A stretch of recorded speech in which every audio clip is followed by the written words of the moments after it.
आज मैं आप लोगों का क्लास से स्टार्ट करूंगा।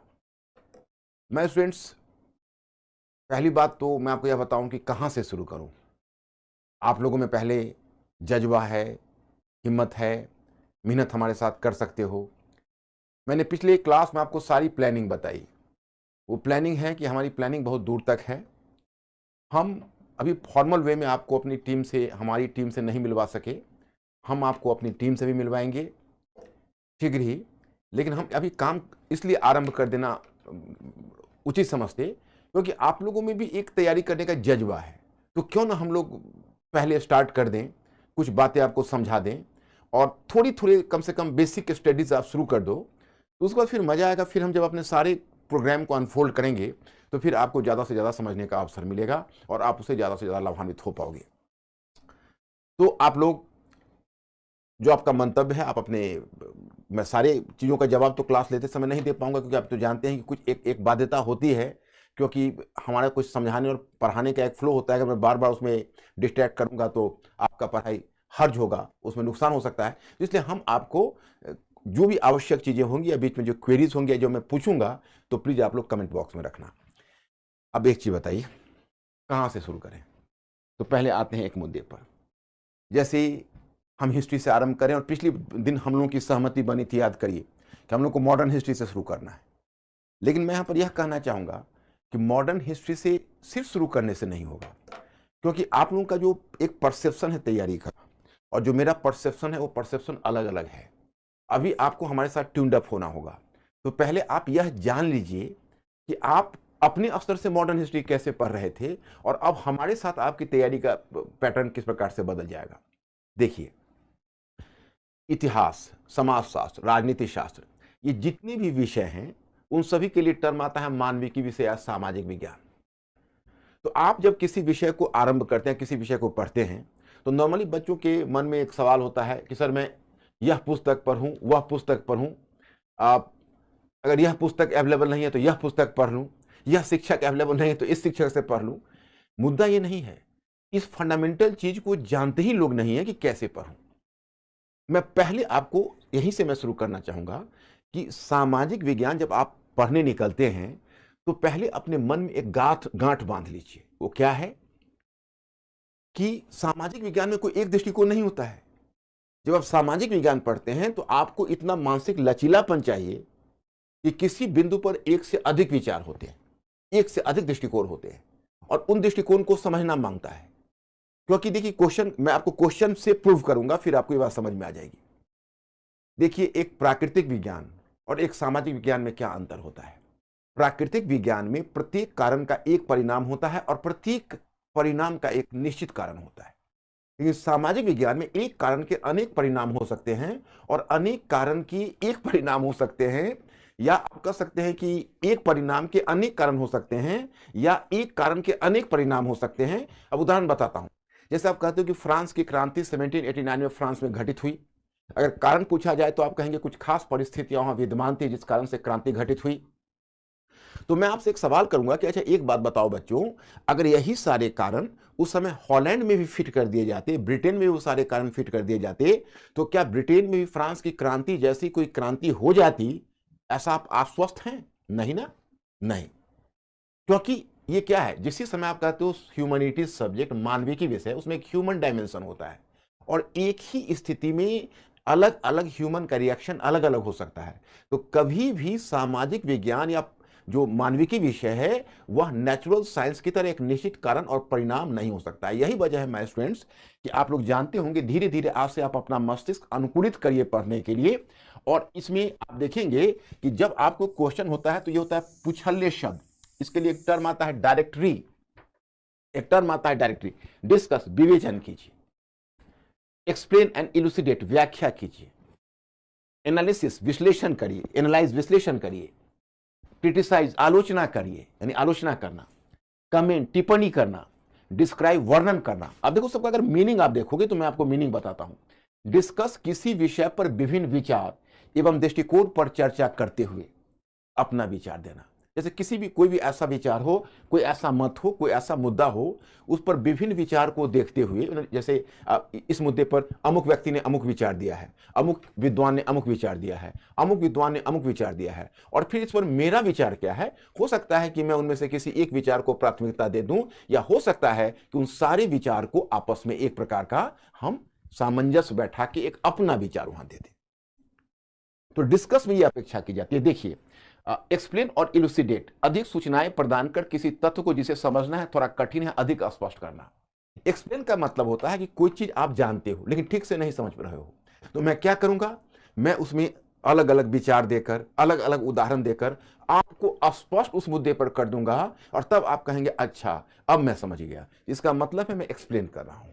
फिर अब देखिए, एनालाइज, विश्लेषण, किसी तत्व का परीक्षण अथवा गहराई से विचार करना ताकि उसका अर्थ स्पष्ट हो जाए। किसी चीज पर हम इतनी गहराई से विचार करेंगे कि उसमें छोटे छोटे टुकड़ों में बांट कर उसका अर्थ स्पष्ट हो जाए।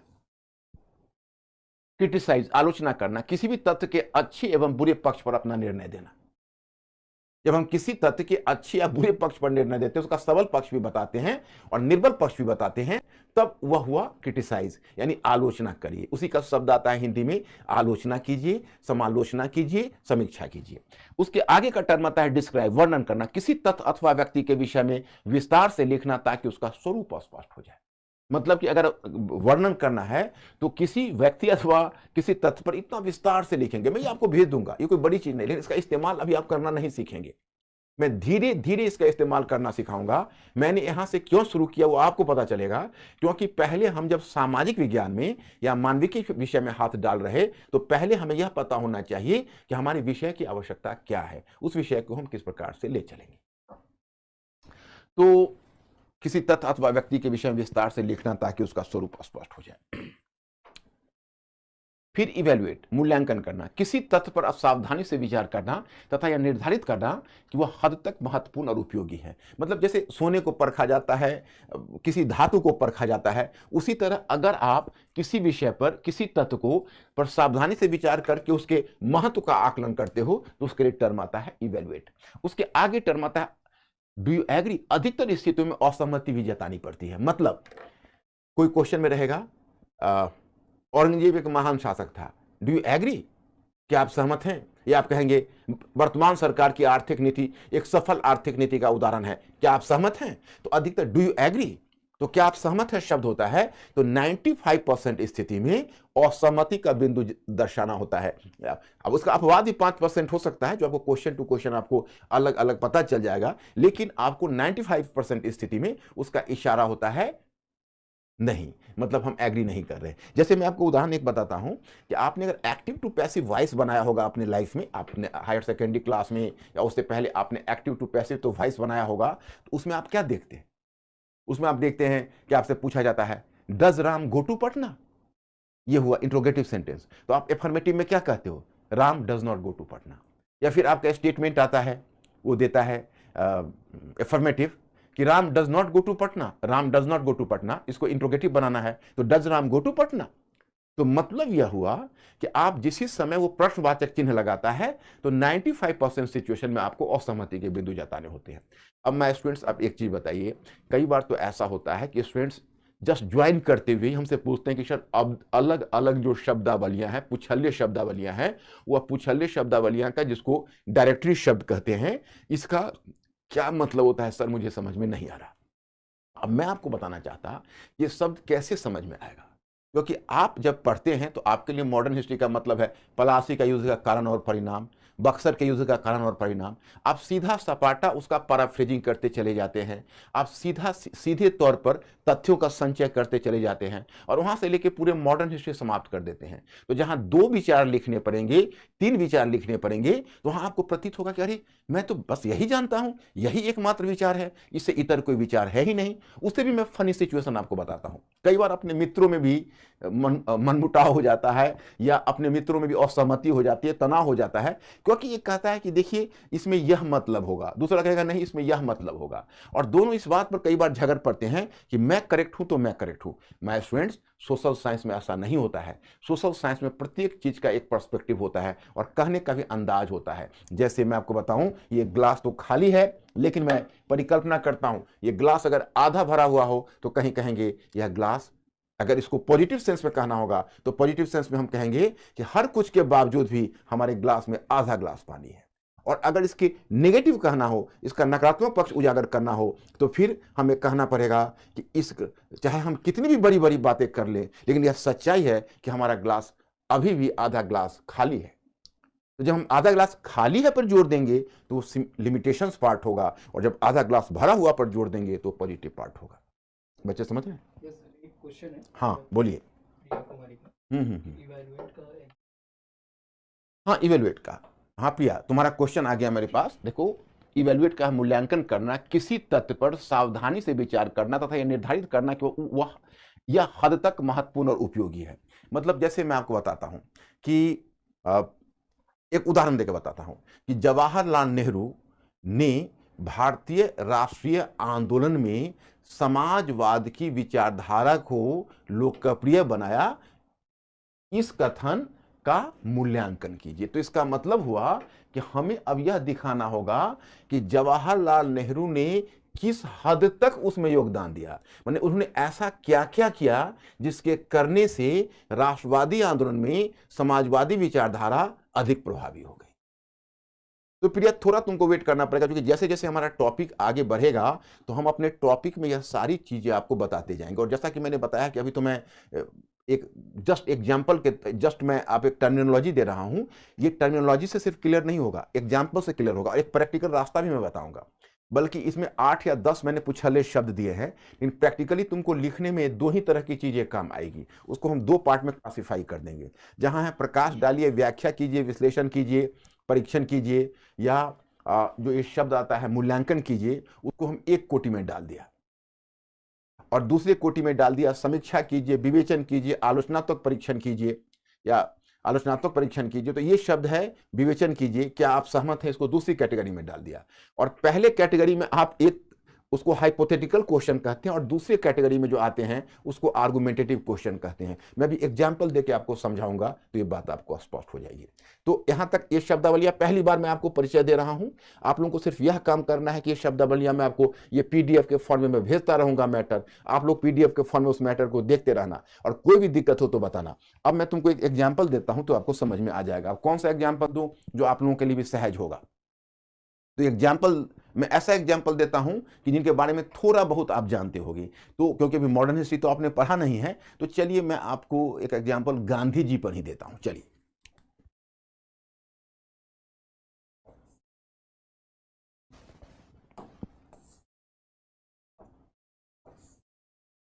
ये क्वेश्चन है, ओके। क्वेश्चन है, भारतीय राष्ट्रीय आंदोलन में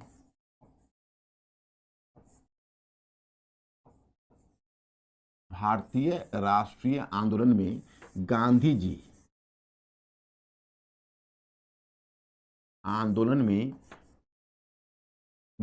जी के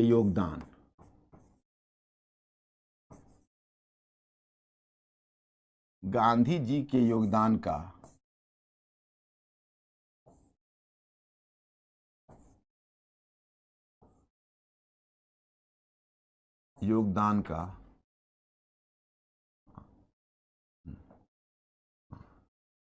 गांधी जी के योगदान पर प्रकाश डालिए।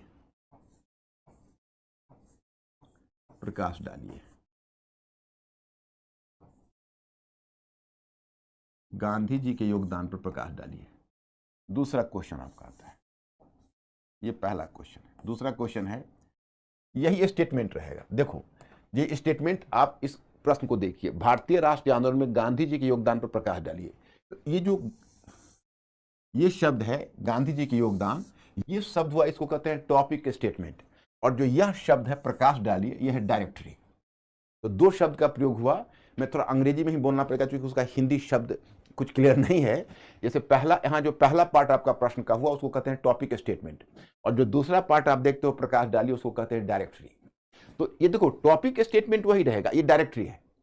अब अगर मान लीजिए यही टॉपिक स्टेटमेंट है लेकिन अगर डायरेक्टरी बदल गया तो समझिए पूरा क्वेश्चन का डायरेक्शन बदल जाएगा। अब यहाँ प्रकाश डालिए शब्द को मैं हटा रहा हूं, इसकी जगह मैं बोल रहा हूं आलोचनात्मक परीक्षण कीजिए या आलोचना कीजिए या समीक्षा कीजिए। तो क्वेश्चन नंबर 2 में आलोचनात्मक परीक्षण कीजिए।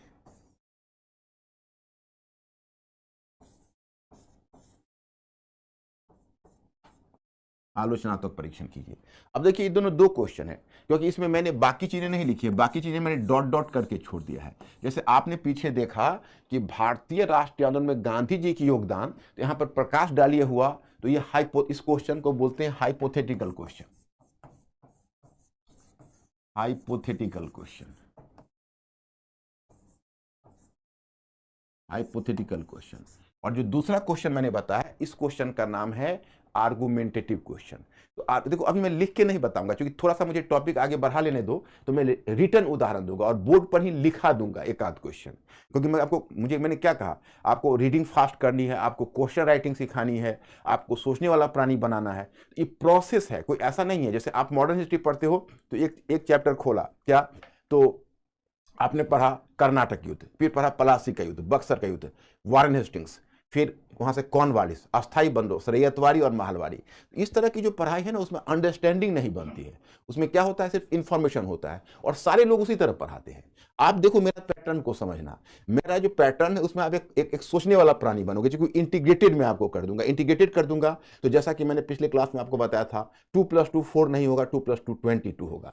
इस पर इन दोनों क्वेश्चन के अंतर को समझो। देखो एक ही स्टेटमेंट है, डायरेक्शन अलग अलग होगा। पहला वाला क्वेश्चन है, उसमें सिर्फ गांधी जी के अच्छे अच्छे कार्यों के योगदान को दिखाना है, उनके सकारात्मक योगदान को दिखाना है। आप दिखाओगे कि गांधी जी ने किस तरह से भारतीय राष्ट्रीय आंदोलन में एक वैकल्पिक राजनीति की शुरुआत की। वैकल्पिक राजनीति में आप सत्याग्रह और अहिंसा की बात दे सकते हो। आप देख सकते हो किस प्रकार गांधी जी अपने आंदोलन के साथ भारत के करोड़ों लोगों को जोड़ सके और जन आंदोलन के युग की शुरुआत की। फिर आप यह देख सकते हो कि गांधी जी ने किस प्रकार विभिन्न वर्गों को अपने आंदोलन से जोड़ा और वर्गीय विभाजन को दरकिनार करके जमींदार वर्ग, पूंजीपति वर्ग,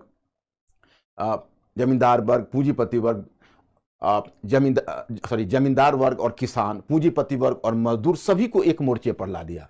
फिर आप यह दोगे कि किस प्रकार गांधी जी ने महिलाओं को भी जोड़ा और असहयोग आंदोलन में, असहयोग और खिलाफत के दिनों में उन्होंने मुसलमानों को भी जोड़ने की कोशिश की और हिंदू मुस्लिम दोनों को मूवमेंट से जोड़ा।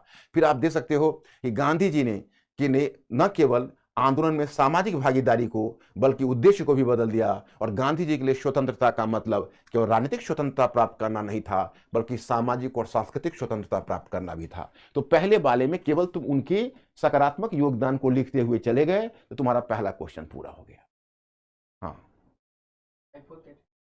हाँ, हाइपोथेटिकल का मतलब है कि कोई एक स्टेटमेंट मैं आपको बता देता हूं। यहां पर देखो,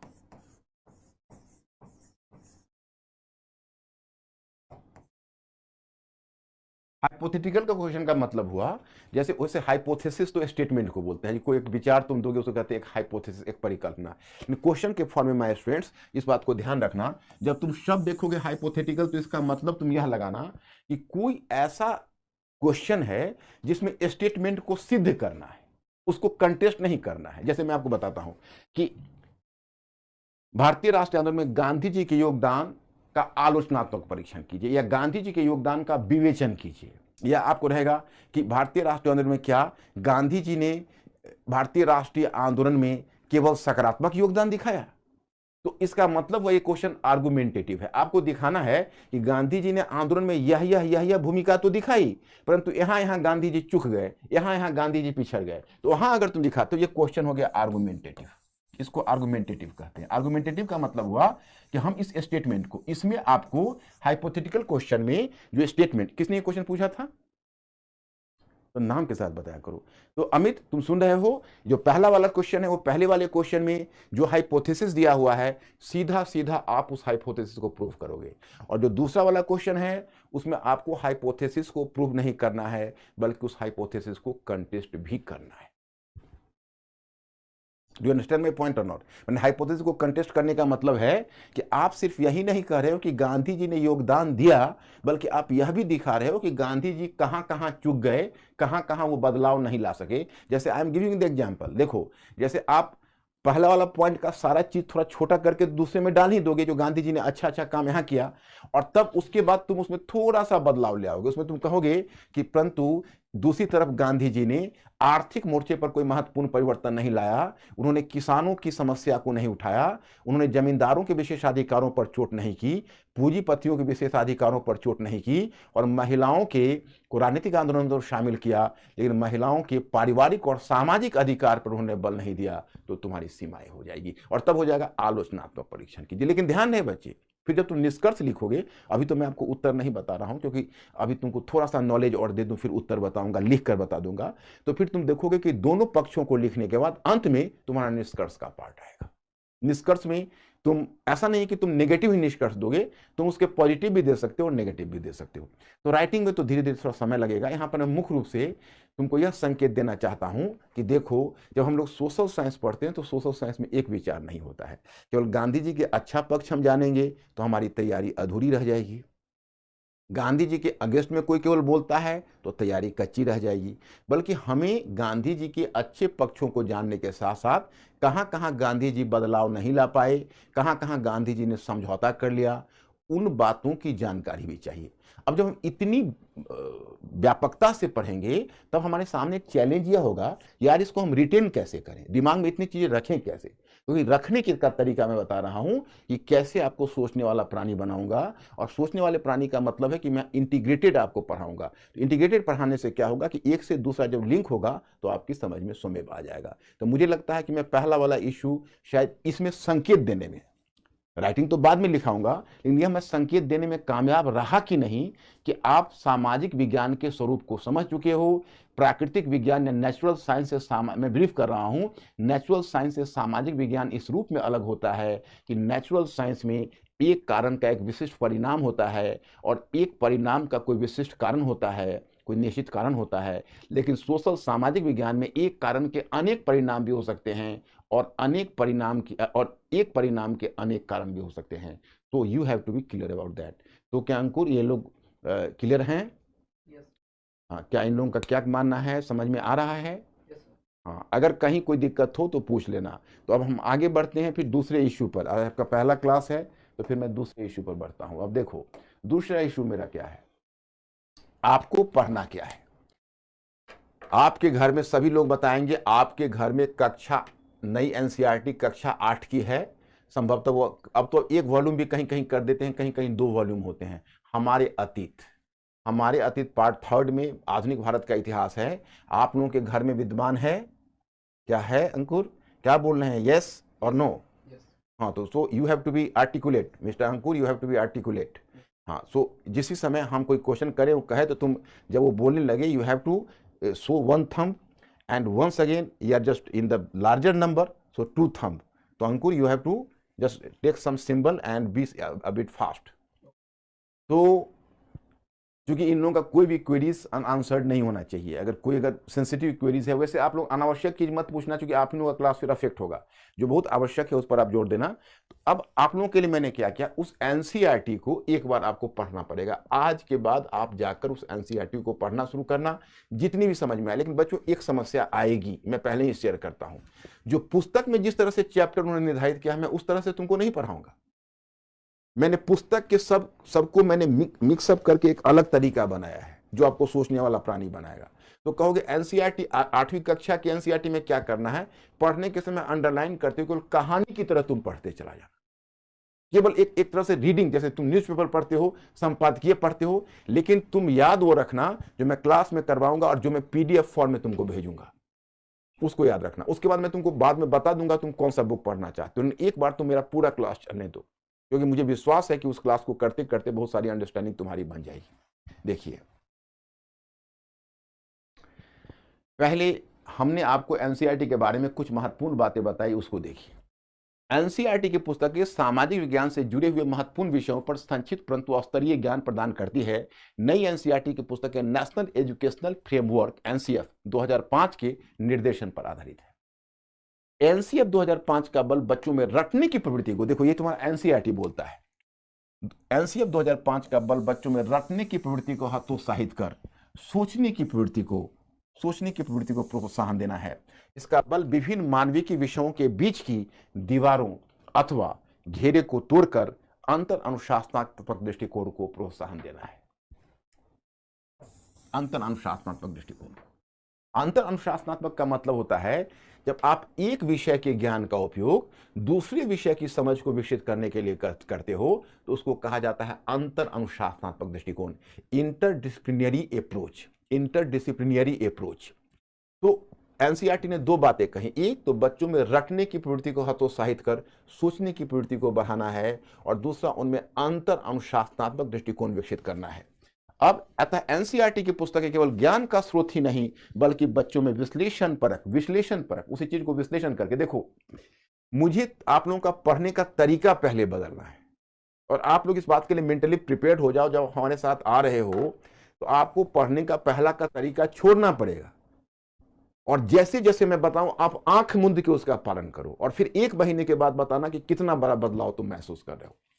तो अतः एनसीईआरटी की पुस्तकें केवल ज्ञान का स्रोत ही नहीं बल्कि बच्चों में विश्लेषण परक सोच को प्रोत्साहित करने का साधन भी है।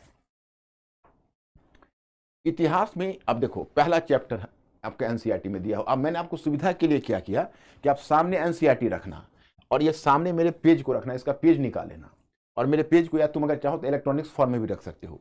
इतिहास में तिथियां क्यों महत्वपूर्ण है उसमें लिखा रहेगा, तुम पहले उसमें देखते हुए इस प्रश्न का जवाब खोजना, इतिहास में तिथियां क्यों महत्वपूर्ण है। मैं पूछूंगा दूसरे दिन, मैं दूसरे दिन आऊंगा और ये सवाल शुरू के 2 चैप्टर पर सवाल करूंगा कि कितने बच्चे ने एनसीईआरटी में पढ़ा है, इतिहास में तिथियां क्यों महत्वपूर्ण है, इसका उत्तर खोज के बताना हमें। दूसरा, इतिहास में विभाजन का आधार क्या हो, जेम्स मिल द्वारा किए जाने वाले विभाजन का दोष क्या है, जो मैं अभी डिस्कस करूंगा।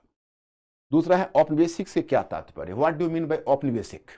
कॉलोनियल क्या है, कॉलोनियल किसको कहते हैं। कल मैं आप लोगों से पूछूंगा mister Ankur, you have to be careful, I will just ask this question to the students, और कल इन लोगों को रिप्लाई 2 चीज देना है, एक तिथियां क्यों महत्वपूर्ण है, दूसरा औपनिवेशिक से क्या तात्पर्य है। फिर मुझे पता चलेगा कि सारे स्टूडेंट्स ने एनसीईआरटी पढ़ी है। वैसे मैं बताऊं एक टेक्नोलॉजी भी हम इजाद करने जा रहे हैं, मतलब इजाद का मतलब हमारी टीम उसको यूज करने वाली है, जिस टेक्नोलॉजी से पता चल जाएगा कि आप लोगों ने किसने कितना लेक्चर देखा है, किसने किस टाइम में देखा है। Are you getting this point or not. उससे क्या होगा कि आप लोगों की जो पूरी तैयारी है उसको हम मॉनिटर करते रहेंगे, और इस बात का पूरा हम ध्यान रखेंगे कि आप लोगों की तैयारी में कहीं कोई कोताही, कोई कमी ना हो। तो ये दोनों प्रश्न का जवाब कल हमें चाहिए। पुस्तक के मुख्य पृष्ठ पर हमारा अतीत की जगह हमारे अतीत शब्द का प्रयोग क्यों है, ये सवाल अगर अभी मैं आपसे पूछूं, क्योंकि ये क्वेश्चन उसमें दिया हुआ नहीं है, ये हमारा सवाल है कि पुस्तक के मुख्य पृष्ठ पर हमारा अतीत की जगह हमारे अतीत शब्द का प्रयोग क्यों हुआ है। आप में से कोई आगे बढ़ेगा।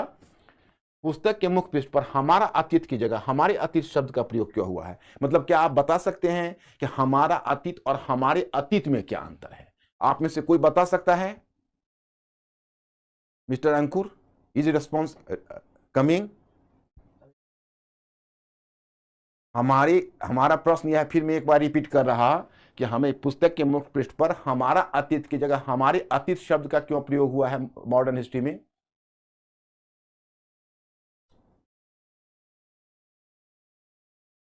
कोई हिम्मत करो, I am just waiting for the reply my students.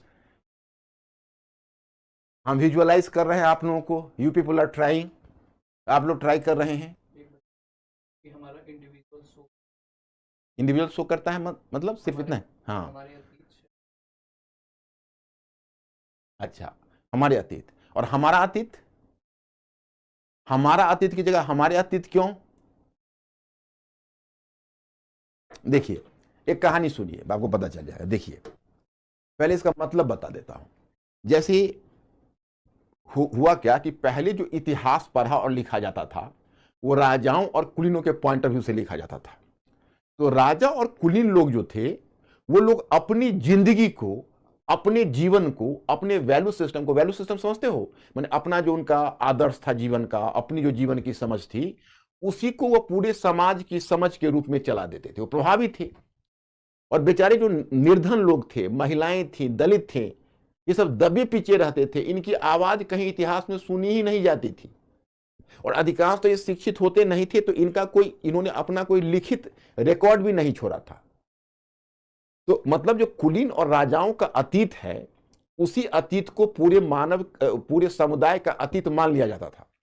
लेकिन जैसे जैसे प्रजातांत्रिकरण बढ़ता गया तो 1960, 1970, 1980 के दशक में यह आवाज उठने लगी कि नहीं, इतिहास एक नहीं है, इतिहास अनेक है। कुलीनों का इतिहास अलग है, महिलाओं का इतिहास अलग है, दलित वर्ग का इतिहास अलग है, जो समाज में जनजाति लोग हैं, जिनकी आवाज आज तक नहीं सुनी गई, जिन पर किसी ने एक्सक्लूसिवली लिखा नहीं, उस पर लिखने वाले स्कॉलर्स और विद्वान ही मिल गए। कहा गया इनका भी इतिहास अलग है। इसलिए अब इतिहास एक नहीं है, इतिहास अनेक है। एक उदाहरण बताता हूं। 2018 में महाराष्ट्र में क्या हुआ था कि पहले जो मराठे थे, मराठे का तो आप लोगों ने जाना ही होगा, मराठे के बारे में परिचय। तो मराठों और महाराष्ट्र में एक महार जाति है, जैसे डॉक्टर भीमराव अंबेडकर थे। तो आप जानते हैं कि उस जाति के साथ बहुत यंत्रणा, उनको तो मतलब एक तरह से अछूत की श्रेणी में रखते थे। तो लेकिन वो जो महार जाति थी बड़ा प्रोग्रेसिव थी और बड़े फाइटर जाति थी, उसको कहते हैं मार्शल रेस, जो युद्ध करती थी, फाइटर थी। तो वो क्या हुआ कि जो महार जाति थी उसने कहा कि हम सेना में, सैनिक सेवा में भर्ती होना चाहते हैं। तो जब तक मराठे थे, तो मराठे में क्या हुआ कि जब शिवाजी का युग था या शिवाजी के बाद छत्रपति का युग था, तो मैं आपको बताऊं, शिवाजी हो या छत्रपति हो, वे सब कोई मतलब कुलीन नहीं थे, एक तरह से वो उच्च वर्ण के नहीं थे, सवर्ण नहीं थे, वो लोग एक मिक्स्ड ओरिजिन से थे। तो उन लोगों को जाति के प्रति उतनी कोई कठोरता का भाव नहीं था। लेकिन उसके बाद जब क्या हुआ कि छत्रपति के बाद जब पेशवाओं का शासन आया, तो पेशवा हुए, उनको बोलते हैं पेशवा को, वो पेशवा सवर्ण पेशवा हुए, they were the high born Hindus. तो सवर्ण पेशवा हुए। तो अब सवर्ण पेशवाओं को एक तरह से मन में एक दूसरा एक ये था कि भाई हम इन जाति के लोगों को क्यों अपनी सेना में रखें। तो पेशवाओं के समय आकर धीरे धीरे उनको सैनिक सेवा से वंचित किया जाने लगा। तो मार्शल रेस थे, उनको कहीं सेवा चाहिए, तो चले गए ब्रिटिश के पास, कहा कि भाई हमें तो नौकरी चाहिए, आप हमें नौकरी दे दो। तो ब्रिटिश उनको नौकरी देने के लिए तैयार हो गए। तो वो ब्रिटिश सेना में भर्ती हुए, वहां उनकी ट्रेनिंग हुई और वो एक अच्छे सोल्जर हुए। अब तृतीय आंग्ल मराठा युद्ध में ब्रिटिश ने जो मराठों को पराजित किया, तो संयोग से ब्रिटिश की तरफ से लड़ने के लिए वही महार रेजिमेंट आया था और महार रेजिमेंट ने इसमें फाइट किया। तो उसमें ब्रिटिश की मराठों के अगर उसमें जीत हो गई, तो ये जीत हार तो ब्रिटिश और मराठों के बीच हुई। लेकिन जो महार रेजिमेंट थे उसके दिमाग में ये बात बैठ गई कि भाई देखो, ये जीत तो हमारी जीत है, क्योंकि हमने आखिर अपने व्यक्तित्व को एसर्ट किया, हमने अपनी पहचान बनाई। तो हर वर्ष उस खास तिथि को, जिस दिन ये युद्ध हुआ था, महार जाति के लोग जश्न मनाने, उसका सेलिब्रेशन करने एक खास जगह पर महाराष्ट्र में आते थे। ये प्रक्रिया बहुत समय से चल रही थी।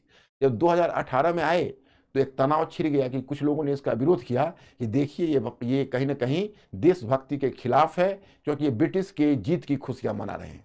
तो महार जाति के लोगों ने कहा, ब्रिटिश की जीत की खुशी नहीं मना रहे, हम अपनी जीत की खुशी मना रहे हैं। ये हमारी सफलता, ये हमारी पहचान, ये हमारा स्वाभिमान है, ये हमारे स्वाभिमान के ही व्यक्ति है। अब यहाँ पर आपने क्या सीखा? आपने सीखा कि इतिहास, मराठों का इतिहास अलग है तो महारों का इतिहास अलग है। मराठा जिस चश्मे से इतिहास को देखते हैं, महार उस चश्मे से इतिहास को नहीं देखते हैं। तो अब हमारा अतीत और हमारे अतीत का अंतर, माय स्टूडेंट्स, आप लोग समझ गए होंगे। Mister Ankur, are they clear or not? Clear है? Yes yes, very good. So you have to give me the support, ताकि मैं तुम्हारी आंखों से उन लोगों को विजुअलाइज करता रहूं। ओके, तो इस तरह से अब ब्रिटिश आधिकारिक रिकॉर्ड को क्यों सुरक्षित रखना चाहते थे? क्या इन रिकॉर्ड पर जनसामान्य का इतिहास देगा? आप केवल हमें कल ये प्रश्न का उत्तर औपनिवेशिक से क्या तात्पर्य है तुम्हें बताना है, इतिहास में तिथियां क्यों महत्वपूर्ण है, ये 2 होमवर्क मैंने दिया है। अब किन किन परिस्थितियों में ब्रिटिश ईस्ट इंडिया कंपनी का पूर्वी व्यापार पर एकाधिकार हुआ? बंगाल में कंपनी ये किन परिस्थितियों में ब्रिटिश ईस्ट इंडिया कंपनी का पूर्वी व्यापार पर एकाधिकार मिला? किस कारण से इसका अन्य यूरोपीय कंपनियों से प्रतिस्पर्धा शुरू हुई? बंगाल में कंपनी ने व्यापार का विस्तार क्यों किया तथा वो किस प्रकार से नवाब के साथ मतभेद का कारण बना? बंगाल की दीवानी से कंपनी को लाभ क्या मिला? अच्छा, तो इतना कल तक तुम लोग कर लेना, बस इतना तक मैंने घेर दिया। ये लोग देख रहे हैं बोर्ड पर, इतना तक मैंने घेर दिया बस।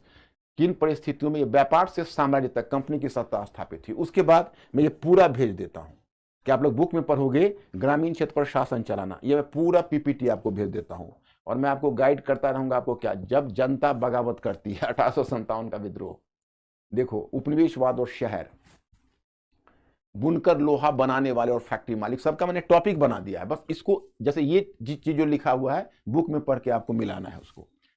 बुनकर लोहा और फैक्ट्री मालिक, देसी जनता को सभ्य बनाना और राष्ट्र को शिक्षित करना, वही अंग्रेजी शिक्षा पर है। देखो, महिलाएं, जाति एवं सुधार, दृश्य कलाओं की बदलती दुनिया, राष्ट्रीय आंदोलन का संगठन 1870 के दशक से 1947 तक, 1937 से 1943 तक। अब मैं तुमको एक पहले इसको पढ़ लो, तो मैं कक्षा 12वीं की मॉडर्न हिस्ट्री के एनसीईआरटी का भी बना दूंगा इसी तरह, और तुम उसको फॉलो करके एक बार पढ़ लेना। उसी में से मैं टर्म को, और अब तो धीरे धीरे कॉम्प्रिहेंशन सिखाऊंगा तो उसी से कॉम्प्रिहेंशन का पीस निकाल दूंगा, तो तुम्हारी अंडरस्टैंडिंग और भी बेहतर होगी। जब एक बार कॉम्प्रिहेंशन देखने लगोगे, जैसा मैंने प्लान आपको कहा है, तो उससे आपको फिर धीरे धीरे आपको निबंध पर भी ले जाऊंगा, तो फिर हल्का हल्का हमारी जो टीम है वो निबंध पर भी वर्क करेगी। तो वो पूरी व्यवस्था आपको यहाँ पर इस वेन्यू से मिलेगी, क्योंकि मुझे एक नए सिरे से और नए तरीके से आपको लेकर चलना है। तो ये सब पहलू को आप देख लोगे।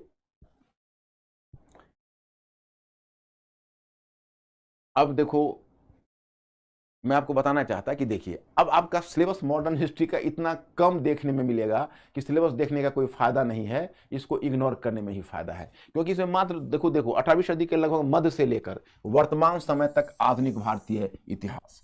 तो एनसीईआरटी एक बार डायरेक्ट नहीं पढ़ना। कल मैंने आपको बंगाल तक दिया है एनसीईआरटी पढ़ने को, तो आपने पहला चैप्टर और सेकेंड 1 चैप्टर आपको पढ़ना है। तो आपको यही 2 एनसीईआरटी पढ़नी है, बाकी नहीं पढ़नी है। अब देखो, इसमें आपके सिलेबस में जो दिया है वो दिया है 18वीं सदी के लगभग मध्य से लेकर वर्तमान समय तक का आधुनिक भारतीय इतिहास। जब 2013 में पूछा था, तो पूछा था 18वीं सदी के मध्य से लेकर, तो 18वीं सदी के मध्य से तो शुरू होता है, तो वो शुरू हुआ 1757 से, प्लासी के युद्ध से। लेकिन एंड कहाँ करता है? तो एंड करता है वर्तमान युग तक। तो पहले तो मैं जब सिलेबस को देखा तो मुझे लगा कहीं ऐसा तो नहीं है कि करंट अफेयर्स को भी उसमें डाल दिया, क्योंकि आपका जो ऑप्शनल का सिलेबस है, ऑप्शनल के सिलेबस में मॉडर्न हिस्ट्री को 1964 तक ही ले चला है। तो मुझे लगा कि नहीं ऐसा तो हो नहीं सकता है। तो मैं इंतजार करने लगा। 2013 के वर्ष में इसका पाठ्यक्रम का परिवर्तन हुआ, तो फिर 2013 के वर्ष में जब दोबारा फिर वहां जब क्वेश्चन पेपर आया, फिर 2013, 2014, 2015, तो फिर ये क्लियर हो गया कि 1970 से आगे वो नहीं जाते हैं, बल्कि अब तो 1970 से पहले ही रहने लगे हैं। तो चलिए, इतना बड़ा एरिया तो इससे हिंट मतलब इतना बड़ा एरिया मॉडर्न हिस्ट्री में कवर करना है। स्वतंत्रता संग्राम को एक्सक्लूसिव आपके चैप्टर में दिया है, इसके विभिन्न चरण और देश के विभिन्न भागों में से इसमें अपना योगदान देने वाले महत्वपूर्ण व्यक्ति, उनका योगदान, और स्वतंत्रता के पश्चात देश के अंदर एकीकरण और पुनर्गठन। ये नेहरूवियन एरा का दिया है। जब भारत को आजादी मिली, तो भारत की आजादी के बाद फिर भारत में एकीकरण और संगठन कैसे हुआ, एकीकरण और संगठन के बारे में भारत की आजादी के बाद का दिया है। इस चीज को आप एक बार देख लें। तो ये हम लोग जो सिलेबस फॉलो करेंगे, तो अमूमन मान के चलिए कि आपका सिलेबस तो 18वीं सदी के मध्य से शुरू हुआ है, लेकिन मैं आपको शुरू कर दूंगा 18वीं सदी के पूर्वार्ध से ही। हम 18वीं सदी के पूर्वार्ध से, जब मुगल साम्राज्य का विघटन हुआ है, तो मुगल साम्राज्य के डेड बॉडी पर जो डिफरेंट राज्य हैं, तो पहले मैं वहीं से आपको अवगत कराना शुरू कर दूंगा। अब एक काम करते हैं, जब आप लोग मॉडर्न हिस्ट्री, हाँ बोल। नेहा मैंने बिल्कुल ही आपको स्पष्ट कहा है, हमारे अतीत एनसीईआरटी आपकी न्यू एनसीईआरटी है। हालांकि वह, अगर यह न्यू एनसीईआरटी को भी देखो तो आज का नहीं, 2006 का एनसीईआरटी लिखा गया है। तो 2006 में आप समझ सकते हो कि आज 2022 है, 2023 में आप प्रवेश करोगे, अब 2022 भी एंड कर रहा है, तो इतना पहले लिखा गया है, मतलब वह 16 वर्ष उसके भी हो गए, लेकिन बावजूद इसके उसको अभी न्यू एनसीईआरटी कहा जाता है। लेकिन ये प्रश्न तो अब है ही नहीं, जिसमें आपने हमारे अतीत वाला चैप्टर देखना है, तो हमारे अतीत तो आपका न्यू एनसीईआरटी बुक है। तो इसमें तो, और ये जो मैंने टॉपिक भी बना के दिया है वो आपके न्यू एनसीईआरटी बुक का दिया है, आप सिर्फ न्यू एनसीईआरटी बुक को देखिए। ओके,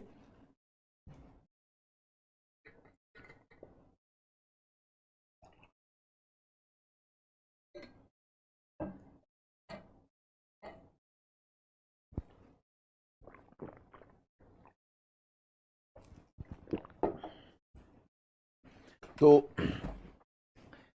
अब देखिए, और कोई क्वेश्चन, एनी क्वेश्चन? क्या नाम बताया? हाँ, शबनम, हाँ बताओ। देखो, हिस्ट्री बुक कभी ज्यादा परचेज मत करो, तुम एनसीईआरटी पुस्तक परचेज कर लो, और एनसीईआरटी नई वाली के अलावा अगर आप चाहते हो 2 एनसीईआरटी परचेज कर लो, एक 8वीं कक्षा की एनसीईआरटी परचेज कर लो, परचेज करके घर में रखने के लिए, फिर मैं इंस्ट्रक्शन दूंगा। तो एक 8वीं कक्षा की एनसीईआरटी परचेज कर लो, एक 12वीं कक्षा की नई एनसीईआरटी परचेज कर लो। तो जो 12वीं कक्षा की जो नई एनसीईआरटी है उसमें 3 एनसीईआरटी, एक एंशिएंट, एक मिडिवल, एक मॉडर्न, आप सभी परचेज कर सकते हो। और अभी तो आप मॉडर्न हिस्ट्री भी केवल परचेज कर सकते हो। उसके अलावा आप बिपिन चंद्रा की बुक पहले वाली है, बिपिन चंद्रा की बुक है पहले वाली, मॉडर्न आधुनिक भारत का इतिहास, वो पहली एनसीईआरटी है। अब वो पहली एनसीईआरटी रही नहीं, तो बिपिन चंद्र का आधुनिक भारत का इतिहास अब आपको बुक के फॉर्म में छाप दिया है। या तो पहली वाली एनसीईआरटी आपको मिलेगी तो जेरॉक्स फॉर्म में मिलेगी, तो उसमें पढ़ने में आपको मजा नहीं आएगा। तो आप किसी बुक सेलर से बोलना कि हमको बिपिन चंद्र, मॉडर्न हिस्ट्री में बिपिन चंद्र की बुक आधुनिक भारत हमें दो, तो वो आपको आधुनिक भारत की एक बुक दे देगा पतला सा, उस बुक को आप परचेज कर लेना, उसको घर में रख लेना। और कक्षा 8 की एनसीईआरटी और कक्षा 12वीं की एनसीईआरटी दोनों को आप परचेज करके घर में रख लेना। फिलहाल आपको इतना ही करना है। ओके, अब देखो, अब मैं यहां पर, चूंकि आप मॉडर्न हिस्ट्री शुरू करने जा रहे हैं, तो मैं चाहूंगा कि थोड़ा सा पहले आपको इतिहास के विषय में पता चल जाए कि आखिर इतिहास का विभाजन किया कैसे जाता है। जैसे अब भारतीय इतिहास का विभाजन है, तो ये मैं आपको भेज दूंगा, जिससे आपको पता चलेगा कि भाई कुछ किस प्रकार से हमारे इतिहास का विभाजन हुआ। जैसे आपका इतिहास है, आप आज इतिहास का विभाजन करते हो प्राचीन भारत, मध्यकालीन भारत, आधुनिक भारत, तो क्या यह विभाजन उचित है या उचित नहीं है? आपको ये पीडीएफ में भेज दूंगा, क्योंकि काम की चीज में पीडीएफ इसलिए भेज दूंगा कम से कम पढ़ने के लिए इनिशियल तो आपको कुछ चीज रहे। हो सकता है लेक्चर के बाद आप मिस कर जाओ, लेकिन लेक्चर के बाद देखो मिस नहीं कर सकते। अगर लेक्चर को थोड़ा स्लो करके नोट डाउन भी कर लो, या वैसे भी आप लेक्चर सुनने के लिए बैठना तो पेपर और पेन लेके बैठना, तो पेपर और पेन लेकर बैठने से फिर आपको समझने में ज़्यादा सुविधा होगी। और उसमें थोड़ा काम की चीज़ जहाँ आवश्यक होगा वहाँ आप नोट डाउन भी कर सकते हो, तो आपके लिए बहुत अच्छा रहेगा। आप उसको अगर थोड़ा सा जैसे कुछ सुन रहे हैं, कुछ इंपॉर्टेंट चीज़ लगी तो नोट डाउन कर लिया, तो आपको याद रखने में उससे सुविधा होगी। तो मैं आपको बता रहा था कि जैसे देखिए, भारत का जो इतिहास है, प्राचीन भारत, मध्यकालीन भारत और आधुनिक भारत का विभाजन है, यह विभाजन यूरोपीय इतिहास का हुआ। तो यूरोपीय इतिहास का त्रिकालीय विभाजन रहा। तो चूंकि उसका त्रिकालीय विभाजन रहा, प्राचीन काल, मध्यकालीन प्राचीन यूरोप, मध्यकालीन यूरोप और आधुनिक यूरोप, तो इसी तरह से भारतीय इतिहास को भी आज आप प्राचीन भारत, मध्यकालीन भारत और आधुनिक भारत में बांटते हो, या प्राचीन काल, मध्यकाल और आधुनिक काल। तो यूरोप में जो प्राचीन काल है उसको कुल मिलाकर प्रगति का काल माना जाता था, जब रोमन साम्राज्य का उद्भव हुआ और रोमन साम्राज्य ने इतना सारा प्रसार किया। जब रोमन साम्राज्य का पतन हुआ और यूरोप में जब सामंतवाद का युग आया था, तो उसके लिए उसने नाम दिया था मध्यकाल। और फिर जब एक बार यूरोप के इतिहास में मैं आपको बताऊंगा, जब कुस्तुनतुनिया का पतन हुआ और तुर्कों ने कुस्तुनतुनिया पर कब्जा कर लिया, और जब यूरोप और पूरब के बीच का व्यापारिक मार्ग जब इस्लामी शक्ति ने बंद कर दिया, तो जो मैं आपको 18वीं सदी के उत्तरार्ध में बताऊंगा, तो यूरोपीय शक्तियों ने नए नए मार्गों की खोज शुरू कर दी। तो जो नए मार्गों की खोज आप देखते हो उसको कहते हैं सी वोएजेज या सामुद्रिक खोज। तो जब सामुद्रिक खोज की प्रक्रिया देखोगे उसको भौगोलिक खोज बोलते हैं। वही जो भौगोलिक खोज है वहीं से आधुनिक काल का आरंभ वो मानते हैं, और पुनः जागरण, धर्म आंदोलन वगैरह हुआ। तो यूरोप के इतिहास में जब प्राचीन काल, मध्यकाल और आधुनिक काल की संकल्पना आई, उस समय प्राचीन काल को प्रगतिशील कहा गया था, मध्यकाल को प्रगतिहीन माना गया, नीचे डाउन होता हुआ, और फिर आधुनिक काल को प्रगतिशील माना गया। तो पहले क्या हुआ? हाँ हाँ आदित्य बोलो। स्पेक्ट्रम का पढ़ना है। आदित्य स्पेक्ट्रम मत पढ़ना, तुम फिर उलझ जाओगे। देखो, जब आप मुझसे पढ़ रहे हो तो मेरे तरीकों को फॉलो करो। स्पेक्ट्रम में क्या क्या बहुत ज्यादा फैक्ट्स है, और सबसे बड़ी बात है कोई स्कीम नहीं है पढ़ने का। आदित्य आज तुम लोगों का पहला क्लास है, इसलिए बहुत चीज मुझे भी समझाना मुश्किल होगा, और तुम भी चूंकि पुराने संस्कार में ढले हुए हो पढ़ने के, तो तुम्हारा भी अपना पुराना पैटर्न बनाने में तुम्हें भी थोड़ी दिक्कतें आएगी। लेकिन मैंने क्या कहा कि 4-5 दिन हमारे साथ काम करो, तो तुम मेरे पैटर्न को फिर धीरे धीरे समझने लगोगे, और एक बार जब इस पैटर्न को समझ जाओगे तब तुमको पता चलेगा कि पहले पढ़ने में मुश्किलें क्या आती थी। जैसे देखो, बिना स्कीम के तथ्य पढ़ते चलोगे तो रटना पड़ेगा, और रटने की प्रवृत्ति को हतोत्साहित कर सोचने की प्रवृत्ति को बढ़ाना है तो फैक्ट्स को कम करना है। मैंने आपको पहले क्लास में क्या बताया था? इतिहास के अध्ययन का मतलब है परिवर्तन। जैसे अब पलासी और बक्सर का युद्ध पढ़ते हो, या बंगाल विजय पढ़ते हो, तो बंगाल विजय में मीर जाफर, सिराजुद्दौला और जितने कैरेक्टर हैं उसने उसको मारा, ब्लैक होल त्रासदी हुई, वो सब क्या है? वो सब सिर्फ उदाहरण है। उसमें चेंज क्या है कि एक व्यापारिक कंपनी आती है जो व्यापार करने आई थी, कुछ खास मकसद से उसकी राजनीतिक महत्वाकांक्षा जगती है, वह विजय के रास्ते पर चल देती है। पलासी का युद्ध उसको क्यों करना पड़ा, उसके पीछे उसकी क्या मंशा थी, पलासी के युद्ध के बाद उसे क्या लाभ मिला, पलासी के युद्ध क्या इतना महत्वपूर्ण युद्ध था या उससे ज़्यादा महत्वपूर्ण बक्सर का युद्ध था, बक्सर का युद्ध क्यों घटित हुआ, बक्सर के युद्ध के बाद ब्रिटिश कंपनी कैसे एक राजनीतिक शक्ति के रूप में ढल गई, किस प्रकार से ऐसा परिवर्तन लाया। तो इसको कहते हैं अवधारणात्मक यानी परिवर्तन का ज्ञान। तो परिवर्तन के ज्ञान के साथ आपका फैक्ट्स मिला हुआ आएगा, तब आप उसको पचा पाओगे और उसको अपने आप में समाहित कर पाओगे। लेकिन अगर कोई ऐसी पुस्तक मैं आपको बता देता हूं जिसमें तथ्य बहुत ज्यादा है, तो आपको उसमें मुश्किलें आएगी, रटना पड़ेगा। और रटने में वैसे कोई नहीं, तुम कहोगे भाई तुम लोग बहुत मेहनती स्टूडेंट हो, मैं जानता हूं, और इसलिए कहोगे आप कैसे जानते हैं। तो मैं जानता हूं भाई, मतलब आजकल के बच्चों की मेहनत मैं जानता हूं कि मेहनत में उन्हें कोई कमी नहीं है, लेकिन दिशा सही नहीं होने से मेहनत फलीभूत होने में दिक्कत आ जाती है। तो तुम जैसे स्पेक्ट्रम लिया है, कोई मैं किसी पुस्तक का खिलाफ नहीं हूं, पुस्तक तो पुस्तक है, उसमें इंफॉर्मेशन है तो ठीक है। तो वो इंफॉर्मेशन इतना ज्यादा है कि वो उसमें तुम उलझ जाओगे और तुम मेहनत करके 2-4 पेज रटते जाओगे, तो जैसे जैसे पेज आगे बढ़ेगा पीछे का भूलते जाओगे और फिर एक बड़ा ही गलत साइकिल में फंस जाओगे और तब फिर फ्रस्ट्रेशन बिल्डअप करने लगेगा। इसलिए हम उस पुस्तक पढ़ने को हतोत्साहित करते हैं, और स्पेक्ट्रम में बहुत ज्यादा फैक्चुअल उसको बनाया हुआ है। तो मुझे लगता है कि तुम्हें उत्तर मिल गया होगा मेरे प्रश्न का। हाँ विजय और रिया हाँ, विजय का। हाँ के पास भी ओवर की बुक देखो, विजय वीएल ग्रोवर तुम अभी मत छूना, टच ही मत करो, क्योंकि वीएल ग्रोवर में भी तुमको बहुत ज्यादा तथ्य है। अब अगर वीएल ग्रोवर तुमने पहले से पढ़ लिया होगा, उसको तुम अगर कुछ आत्मसात किया होगा तब की बात तो अलग है, लेकिन वीएल ग्रोवर में बहुत ज्यादा तथ्य है। मैंने जो 3 चीजें आपको बताई है, पहले आप उसी पुस्तक को पढ़िए। जैसे मान लो वीएल ग्रोवर है, तो उसमें आप देखोगे तो पलासी बक्सरी, उसमें एक एक घटना है, कहानी है और बहुत सारा इवेंट्स है। उतने इवेंट्स आप नहीं याद रख पाओगे। वीएल ग्रोवर एक्चुअली उन बच्चों के लिए है जो बच्चे ऑप्शनल इतिहास में रखना चाहते हैं, और वो भी केवल ब्रिटिश एक्सपेंशन के लिए, नेशनल मूवमेंट के लिए नहीं। वहां भी जो ऑप्शनल के बच्चे हैं उनको हम रिकमेंड करते हैं शेखर बंदोपाध्याय, जो पलासी से विभाजन तक एक पुस्तक आती है। लेकिन वीएल ग्रोवर उनके लिए उपयोगी है, क्योंकि उसमें कोटेबल लाइन सब दिए रहते हैं, जो लाइन उनको सहायता करेगी ऑप्शनल पेपर में। जीएस के लिए बहुत ज्यादा वो हेवी हो जाएगा। तो मैं आपको यही कहूंगा विजय कि वीएल ग्रोवर को अभी मत, अगर पहले से आपने नहीं पढ़ा होगा या कुछ चीजों को आत्मसात नहीं किया होगा, तो उसको अभी स्पर्शित नहीं कीजिएगा। और मिस्टर अंकुर, ओके, अब एनीथिंग। तो ये बात है। तो अब मैं टॉपिक पर फिर लौटूं। तो यूरोप का जो इतिहास है उसको 3 भागों में बांटा गया। तो हमारे इतिहासकार कहीं ना कहीं यूरोपीय पैटर्न को से प्रभावित थे और यूरोपीय पैटर्न का वो अनुकरण करना चाहते थे। लेकिन देखो, दुर्भाग्य यह रहा कि हमारे भारत का जो पहला इतिहास लिखा वह एक इंडियन ने नहीं लिखा, ब्रिटिश ने लिखा। जो आपका एनसीईआरटी का जो पहला चैप्टर पढ़ोगे उसमें भी मिलेगा, उसका नाम है James mill.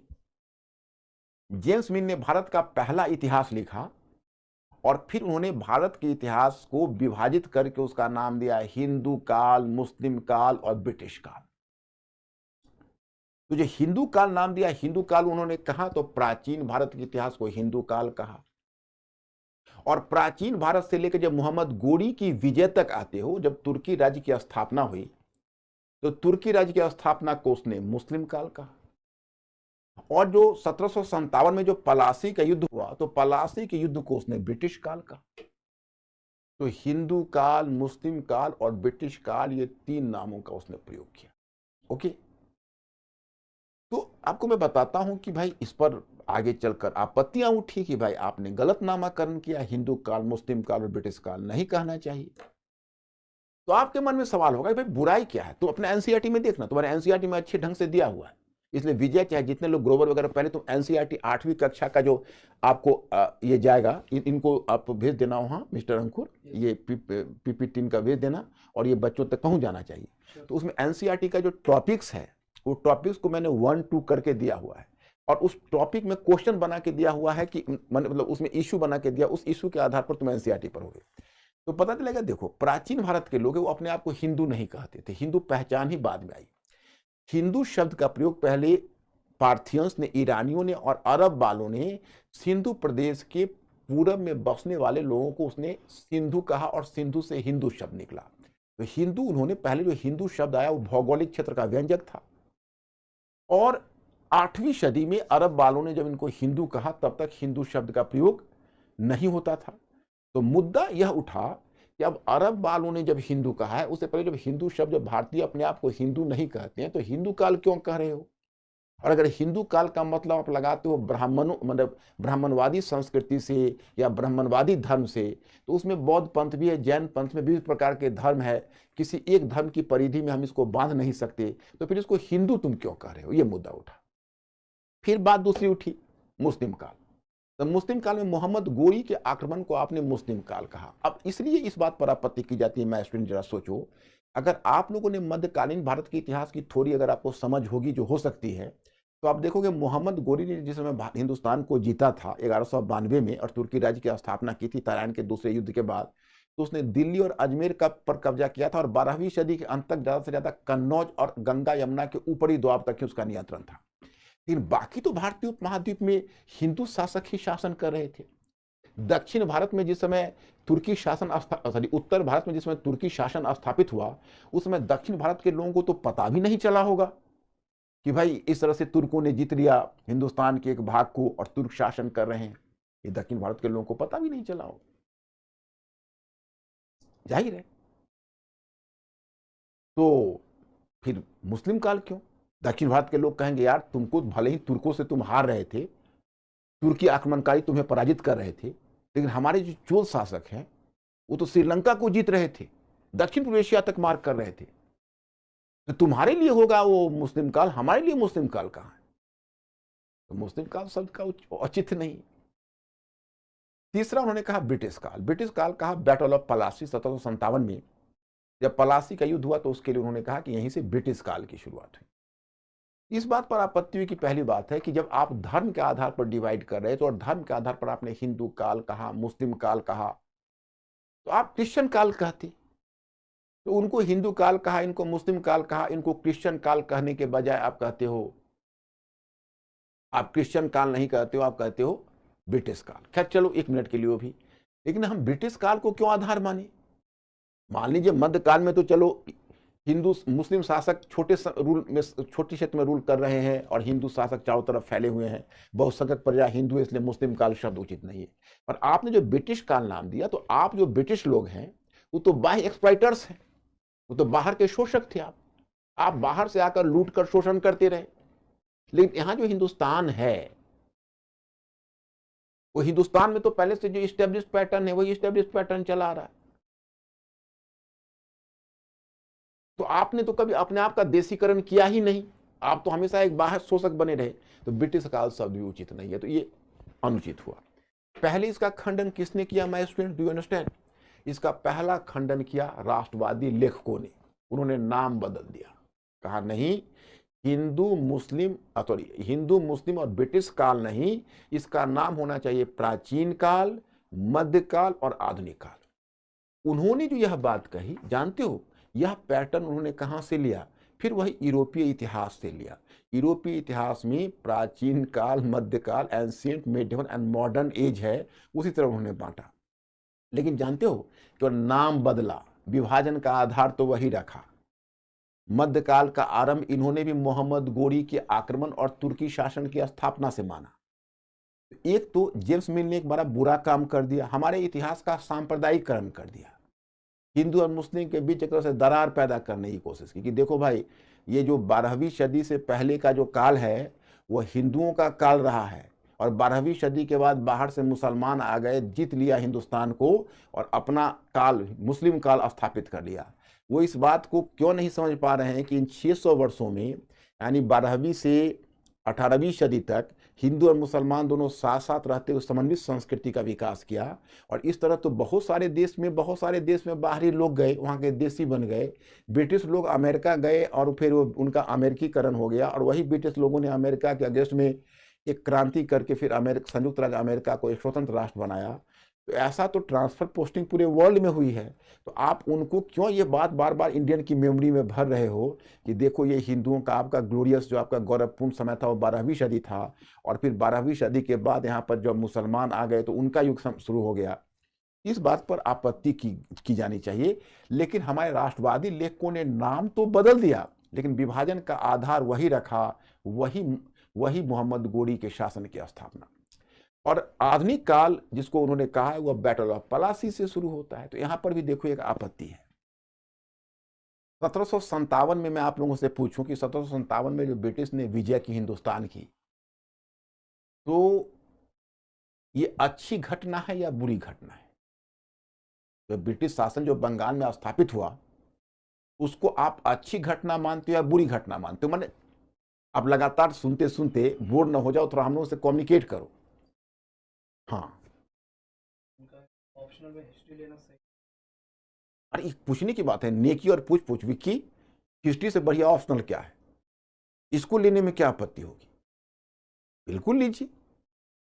History is the mother of all subject, सारे विषयों की जननी है। इसे तो बढ़िया सोशल साइंस में जल्दी कोई विषय ही नहीं मिलेगा। आप देखो ना, सत्येंद्रनाथ टैगोर से लेकर वर्तमान युग तक सिविल सेवा में हिस्ट्री ने अपनी जगह बनाई हुई है। और कोई?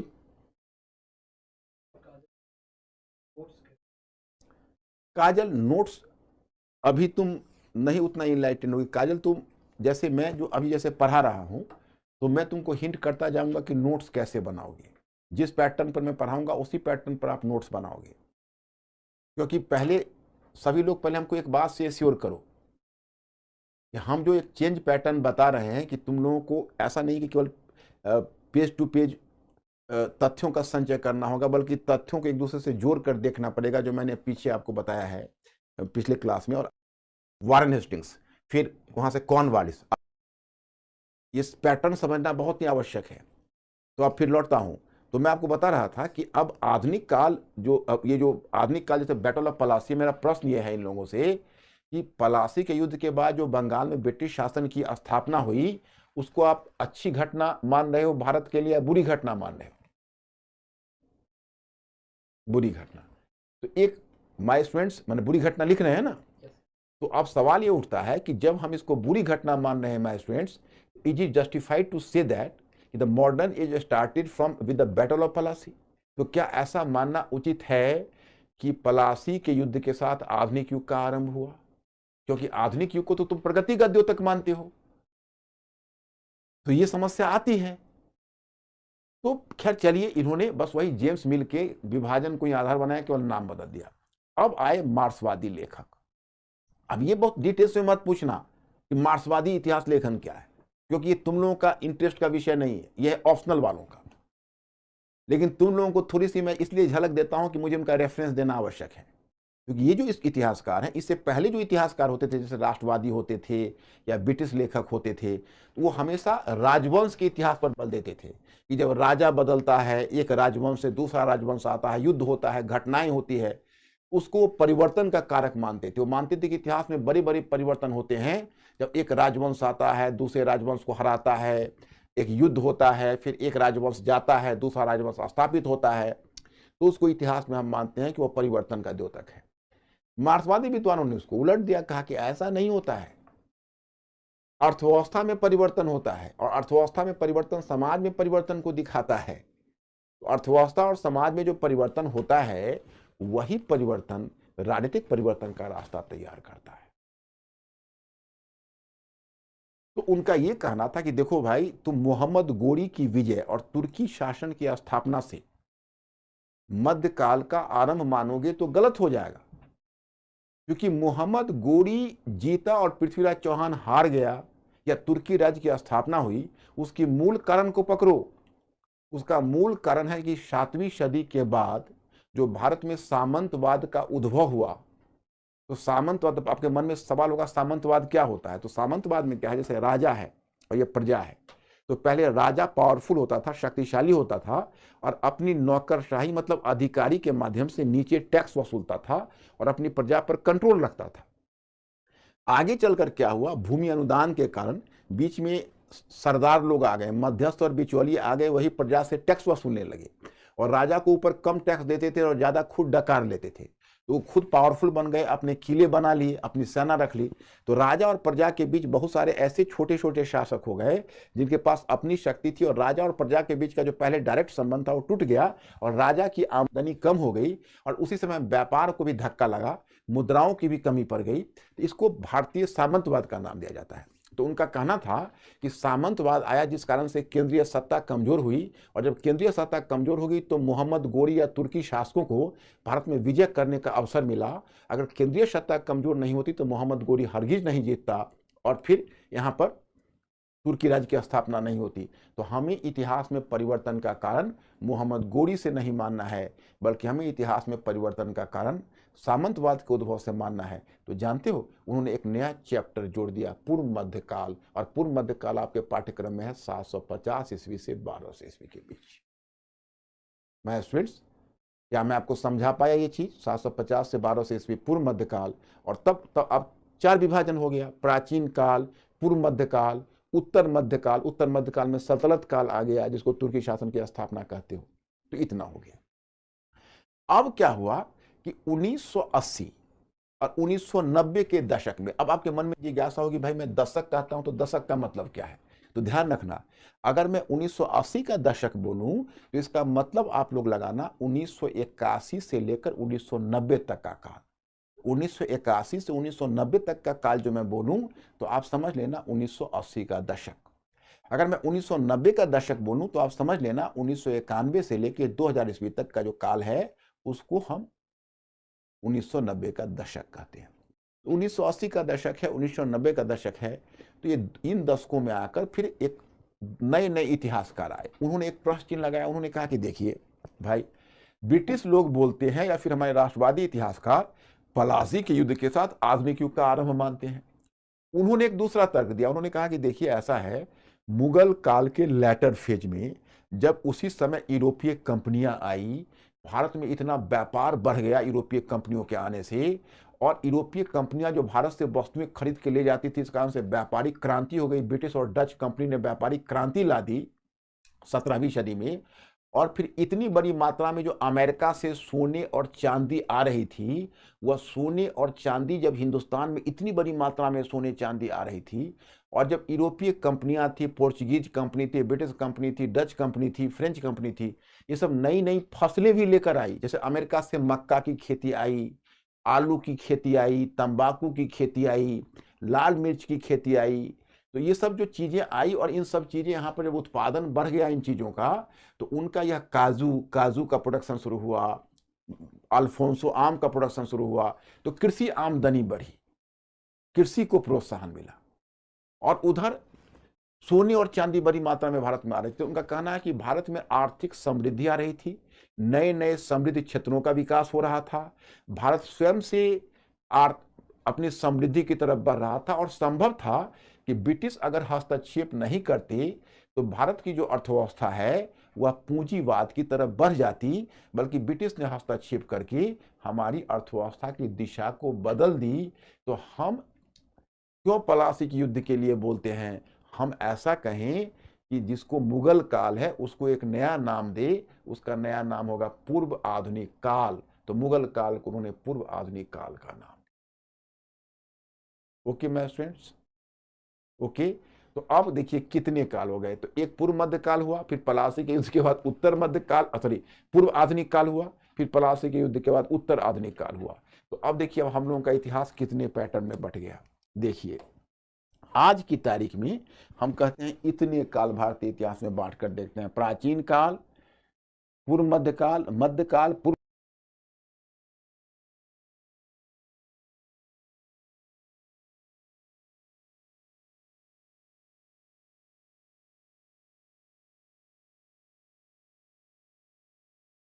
पढ़ने का मौका मिलेगा। और कल मैंने आपको 2 होमवर्क दिया है, याद करिए। एक होमवर्क क्या है? ये 2 होमवर्क को मैं याद दिलाता हूं। एक आपका होमवर्क है यही है, एक मैंने दिया इतिहास में तिथियां क्यों महत्वपूर्ण है, ध्यान रखिएगा, कल हमें जवाब चाहिए। और दूसरा होमवर्क मैंने दिया है एनसीईआरटी से ही कि औपनिवेशिक से क्या तात्पर्य है। अब मैं देखता हूं कि मेरे बच्चे कितने कर्मठ हैं और कल पढ़ के आते हैं, कितना पढ़ के आते हैं। अब चलिए यहां पर हम लोग थे, वहीं से आपको आगे बढ़ाते हैं। भारतीय इतिहास का विभाजन। अब आप आते हो मॉडर्न हिस्ट्री पढ़ने आप। हाँ यस, पल्लवी है हम्म। क्या कि सर क्या जोड़ा जा सकता है यदि ब्रिटिश हाँ हाँ तो भारत आ पल्लवी, ये जो तुम्हारे विचार है मैं समझ सकता हूं, तुम तो अभी अबोध हो इतिहास के मामले में। धीरे धीरे इसमें ये ब्रिटिश इतिहासकारों ने हमारे दिमाग में भरा है पल्लवी कि अगर ब्रिटिश नहीं आते तो भारत का इतना आधुनिकीकरण नहीं होता। ये ब्रिटिश इतिहास लेखन की देन है। एक बात बताओ पल्लवी, अगर ब्रिटिश नहीं आते तो हमारे यहाँ तो वैसे भी अमेरिका और यूरोप की सोने चांदी आ रही थी, हमारे वस्तुओं की इतनी मांग थी। जानते हो उस समय पूरे विश्व सकल घरेलू उत्पाद में, विश्व जीडीपी में, हालांकि जीडीपी का कॉन्सेप्ट तो सेकेंड वर्ल्ड वॉर में आया है, लेकिन जब इसका मेजरमेंट बाद में किया गया कि आखिर 18वीं सदी में ब्रिटिश 18वीं सदी के पूर्वार्ध में पलासी के बैटल से पहले जो हमारे जो कुल जीडीपी थी वो पूरे विश्व के जीडीपी का 24% था और 31% जीडीपी चाइना के पास था। मतलब चीन और इंडिया मिलकर 55% वर्ल्ड जीडीपी सकल घरेलू उत्पाद पर इसका नियंत्रण था पल्लवी। और जानते हो ब्रिटिश शासन, जब ब्रिटिश हमको छोड़ के जा रहे थे तो पूरे वर्ल्ड के रिसोर्सेस में हमारा जीडीपी का मात्रा घट के 3% हो गया। तो हमारे जीडीपी को 55% से 3% लाए और हम यह मानकर चले कि ब्रिटिश नहीं आए होते तो भारत को समृद्धि नहीं मिलती, तो ये कितनी बड़ी बात हो जाएगी। समझ में आ रही है बात? ओके है? हाँ।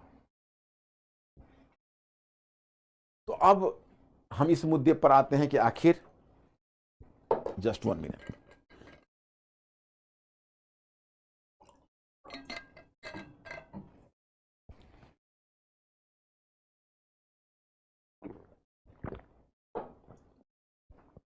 तो हम इस मुद्दे पर आते हैं कि आखिर हम आपको मॉडर्न हिस्ट्री कैसे पढ़ाने जा रहे हैं। तो मॉडर्न हिस्ट्री को हम देखो बच्चों 4 पार्ट में बांट रहे हैं। आधुनिक काल के इतिहास को निम्नलिखित खंडों में विभाजित बांटकर अध्ययन किया जा सकता है। एक खंड है 18वीं सदी का इतिहास, पहला यही खंड है, छोटा सा खंड है।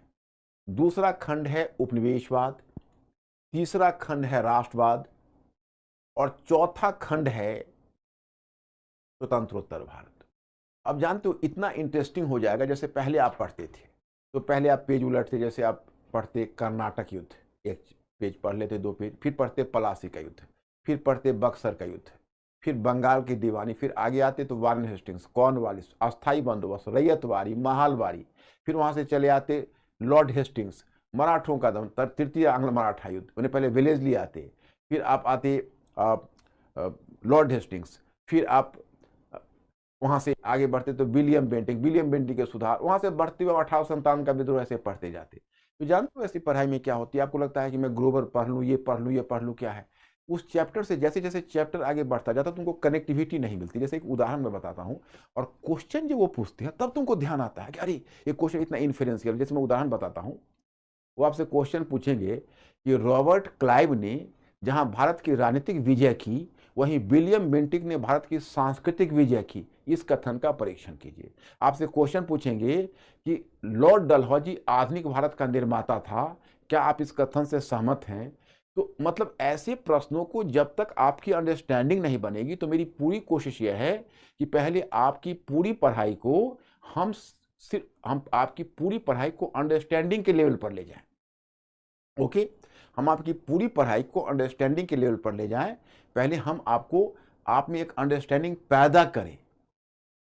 ओके, तो इसमें मैं इसको 4 पार्ट में बांटा है। जैसे 18 आपका सिलेबस तो शुरू होता है 18वीं सदी के उत्तरार्ध से, पलासी के बैटल से, लेकिन हम 18वीं सदी के पूर्वार्ध को भी ले लिया है। उसमें चैप्टर मैंने क्या बनाया है पता है? हमारा चैप्टर है 18वीं सदी के पूर्वार्ध में मुगल साम्राज्य का विघटन और क्षेत्रीय राज्यों की स्थापना। उसमें मैंने एक हिस्टोरिकल डिबेट भी हल्का सा दिया है, उस पर एक क्वेश्चन भी कराऊंगा। तो उसमें ये अच्छा, उसके बाद जब वो चैप्टर हमारा हो जाएगा तब हो जाएगा 18वीं सदी का उत्तरार्ध। तो 18वीं सदी के उत्तरार्ध में क्या डील करना है? यूरोप चलना है, यूरोप में कैसे कैसे परिवर्तन हो रहा है उसको देखना है। उसको देखते हुए यूरोप में जो परिवर्तन हो रहा है, जिस कारण से भौगोलिक खोज शुरू हुई, कैसे यूरोपीय कंपनियां एक वैकल्पिक मार्ग खोजते खोजते हिंदुस्तान पहुंची, कैसे वह अमेरिका के सोने चांदी हिंदुस्तान में उड़ेलने लगी, कैसे हिंदुस्तान से व्यापारिक वस्तुएं ले जाती थी, फिर क्या ऐसी वजह हुई कि व्यापार करने आई उसकी राजनीतिक महत्वाकांक्षा जगने लगी, कैसे कर्नाटक का युद्ध हुआ, कैसे पलासी और बक्सर का युद्ध हुआ, और पलासी और बक्सर के बाद कैसे ब्रिटिश कंपनी राजनीतिक शक्ति के रूप में ढली, वहां से लेकर 1765 तक जहां से बंगाल की दीवानी कंपनी को प्राप्त हुई है और कंपनी ने भारत में अपनी उस दीवानी की रकम से निवेश करना शुरू कर दिया है, वहां तक ले जाके आपको 18वीं सदी का उत्तरार्ध समाप्त हो जाएगा। तब हम एक टॉपिक ही बड़ा मेजर टॉपिक बनेगा उपनिवेशवाद। उपनिवेशवाद को भी हम 3 चरण में बांट देंगे, वाणिज्यिक चरण, औद्योगिक चरण और वित्तीय चरण। और आपका वाणिज्यिक चरण शुरू होगा 1765 से जो 1813 तक जाएगा, औद्योगिक चरण 1813 से 1858 तक जाएगा, और वित्तीय चरण 1858 के बाद 1947 तक है। तो उसमें आप देखोगे कि चूंकि देखो, अब कल मैंने आपको एक होमवर्क दिया है, कल उसको पढ़ के आप आओगे तो मेरे लिए और भी सहूलियत होगी। उसमें एक प्रश्न पूछा गया है कि औपनिवेशिक से क्या तात्पर्य है, what do you mean by colonial. तो जो कॉलोनियल शब्द है उसका पहले कल आप बुक में मीनिंग खोज के आओ, मैं कल ही बताऊंगा आपको। तो उसमें आप देखोगे कि एक्चुअली जब वो भारत पर जब में आए तो उनका उद्देश्य क्या था कि भारत पर कब्जा करके और भारत से हम आर्थिक लाभ अधिक से अधिक प्राप्त करें। तो वो भारत में कोई ऐसा तो नहीं घूमने आए थे या एंजॉय करने आए थे या भारत का भला करने आए थे, जैसे वो कहते हैं ना। अभी पल्लवी ने एक प्रश्न पूछा कि सर ऐसा हम नहीं कर सकते कि ब्रिटिश अगर नहीं आए होते तो भारत का इतना आधुनिक विकास नहीं होता या भारत इतना तरक्की नहीं करता। उन्होंने कहा, हमने उसका वैसे खंडन किया, आपको याद होगा। लेकिन मैं आपसे एक प्रश्न करूं कि एक बात बताइए कि ब्रिटिश शासन जो भारत में आया और शासन स्थापित हुआ तो उससे भारत को लाभ मिला या नहीं मिला। अब देखो दोनों दो बातें हैं। अब पता नहीं मेंटली मतलब अलर्ट रहना तुम लोग, और हमारा स्टूडेंट मेरे इस दोनों सेंटेंस का मतलब समझता है कि नहीं, थोड़ा इंडिकेट कर देना। मिस्टर अंकुर हमारा असिस्टेंट बैठा हुआ है, इंडिकेट ये करना कि मैं कहूं कि क्या ब्रिटिश भारत को में विकास करना चाहता था, तो होगा नहीं। फिर दूसरा प्रश्न करूं, क्या ब्रिटिश के शासन के अंतर्गत भारत का विकास हुआ कि नहीं हुआ, तो होगा हाँ। तो कहोगे कि दोनों में विरोधाभास है। विरोधाभास नहीं है। ब्रिटिश हमारा विकास नहीं करना चाहते थे, वो तो आए थे औपनिवेशिक शोषण के लिए, समझना। उनको यहां पर कब्जा करके और यहाँ के संसाधन का दोहन करके खुद को लाभ पहुंचाना था, रिसोर्सेस को। लेकिन ऐसा वो तभी करते जब यहाँ पर कुछ वो सुधार करते, कुछ संस्थाएं स्थापित करते, कुछ यातायात संचार व्यवस्था बनाते। तो उन्होंने क्या किया, उनकी मजबूरी थी, अंग्रेजी शिक्षा लागू किया अपने कारण से, रेलवे यातायात और संचार बनाया अपने कारण से। तो उस कारण से तत्काल तो हमको बड़ी दिक्कतें आई, लेकिन दूर चलकर हमको इसका लाभ मिल गया, जो लाभ वो देना नहीं चाहते थे। तो ब्रिटिश शासन का स्वाभाविक परिणाम थी गरीबी और पिछड़ेपन, और ब्रिटिश शासन का अनचाहा परिणाम था, अनइंटेंडेड इंपैक्ट था विकास। तो मेरे स्टूडेंट समझा दोनों के फर्क को कि नहीं? क्या बोल रहा है, समझा? दोनों के फर्क को समझा? देखो बच्चे, मैं तुम्हारी आंखों में और चेहरे में तो नहीं झांक सकता, लेकिन हां, मैं मन की आंखों से यह अनुमान करने की कोशिश करूंगा कि तुम समझ पा रहे हो कि नहीं, और मैं उम्मीद करूंगा कि तुम लोग अवश्य समझोगे। और मेरे जो असिस्टेंट हैं वो आपके कमेंट से मुझे अवगत कराते हुए मुझे इस बात को समझाते रहेंगे कि आप समझ रहे हो। मतलब ये लोग क्या समझ रहा है, क्या इंडिकेशन दे रहा है? ये दोनों के फर्क को समझा है कि ब्रिटिश ने भला करना चाहा, वो एक बात है, नहीं करना चाहा, लेकिन हमारा भला हो गया, ये दूसरी बात है। अब पल्लवी भी समझ गई होगी कि हम ब्रिटिश को क्रेडिट क्यों नहीं दे रहे हैं। जैसे मैं अपने बच्चों को एक उदाहरण देता हूं, आपको भी एक इंटरेस्टिंग उदाहरण देता हूं, आप लोग इस इंटरेस्टिंग उदाहरण को एंजॉय करो। हालांकि थोड़ा अनप्लीजेंट भी है। मानो दो मित्र हैं, दोनों मित्रों के बीच लड़ाई हो गई। अब एक मित्र है वो थोड़ा एग्रेसिव है, दूसरे मित्र को कान पर एक तमाचा मार दिया, बड़ा बुरा किया। अब दूसरे मित्र को तमाचा लगा, वो बिलबिला पड़ा, वो बहुत ज्यादा क्रुद्ध हुआ, मतलब दोनों के बीच। लेकिन कुछ लोगों ने दोनों को पकड़ा और दोनों को समझाते बुझाते अलग कर दिया। एक बड़ी मारपीट होने से तो बच गई, लेकिन तमाचा तो उसको लग गया। तो जिसको तमाचा लगा वो तो भावनात्मक रूप से बहुत आहत हुआ। वो तो कहा कि मैं इसका जीवन भर चेहरा नहीं देखूंगा, इसने मुझ पर हाथ उठाया है। जिस मित्र को तमाचा लगा था, संजोग से उसकी कान की एक बीमारी थी और बहुत समय से उसका कान बंद चल रहा था। लेकिन ये दूसरा वाला मित्र ने जो उसको तमाचा मारा, तो कुछ समय के बाद उसका एहसास हुआ जैसे वो पिछले 3 वर्षों से ट्रीटमेंट ले रहा था, कान नहीं खुल रहा था। लेकिन जब इसने तमाचा मारा तो उसने महसूस किया कि धीरे धीरे उसका कान खुद खुल गया बिना मेडिसिन का। तो एक समय आता है जब वो 2-3 महीने के बाद धीरे धीरे तमाचे का दर्द थोड़ा भूलता है, भावनात्मक रूप से थोड़ा फ्री होता है। एक दूसरे मित्र के पास कहता है, यार पता नहीं उस दिन वो तमाचा लगाया, वो मेरा कान खुल गया। अब ये बात जो दोनों का कॉमन मित्र है, वो मित्र जिसके सामने बोला है, तो जाके जो उसने तमाचा मारा है उस मित्र को कह दिया, जो पुराना मित्र था उसका, कि यार तुम जो उसने उसको तमाचा मारे अमुक जी को, उसका कान खुल गया और पिछले 3 वर्षों की बीमारी उसकी दूर हो गई। तो जो मित्र तमाचा मारा था, वो मित्र को अब थोड़ा बल मिला कि भाई मैंने तो कोई अच्छा काम कर दिया। तो दूसरे दिन वो आता है और उस मित्र को पकड़ता है, कहता है कि देख यार, मुझसे तो बहुत बड़ी गलती हुई, मुझे ऐसा नहीं करना चाहिए, तुम मेरे मित्र हो, मुझे तमाचा नहीं चलाना चाहिए था, लेकिन चलो गलती हो गई, क्या कर सकते हैं। लेकिन एक उपकार, तुम मानो या ना मानो, लेकिन इतना तो तुमको स्वीकार करना चाहिए कि मैंने कान की पुरानी बीमारी ठीक कर दी। तो क्या जिसने तमाचा खाया था, जिसके कान की बीमारी ठीक हुई, उसको उस पहले मित्र जिसने तमाचा मारा था उसका एहसानमंद होना चाहिए, हाँ या ना? अब आपके उत्तर पर डिपेंड करता है। क्या बोल रहे हैं मेरे स्टूडेंट, हाँ या ना? नो।